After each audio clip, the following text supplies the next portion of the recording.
gampang.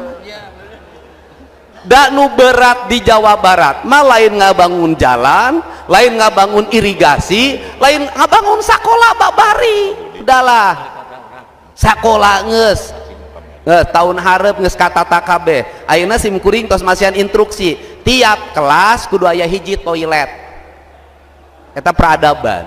Geus gampang nu kitu mah. Anu berat mah ngawengku manusia nu ngeusianana, anu ngokolakeunana eta anu berat mah. Jalan di gedean, jalan di hotmik, jalan di leuciran, ari manusia nu ngeusianana eta jalan ukur dipake babalapan jeung naon hartina.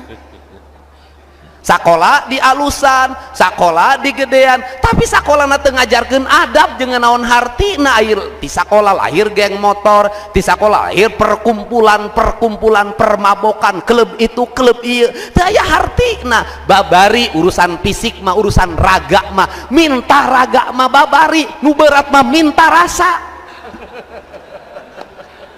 Itu babari.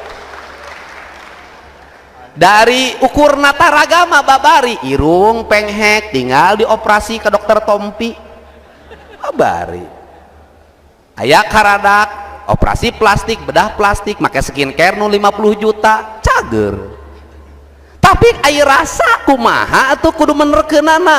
Nah, nu diwangun ayeuna urusan kahirupan urang lain urusan fiskal di nu pandangan kuring mah. Urusan fiskal mah babari, tapi anu berat urusan nilai pangwangunan supaya eta pangwangunan nu digarap ku urang aya puunna, aya pulungna, aya buhunna, aya asma nu agung di nu asma pangwangunanana. Lain ukur jadi tangtungan gedung, tapi nu paling utama nangtungkeun semangat nilai-nilai keagungan Gusti nu Maha Agung eta.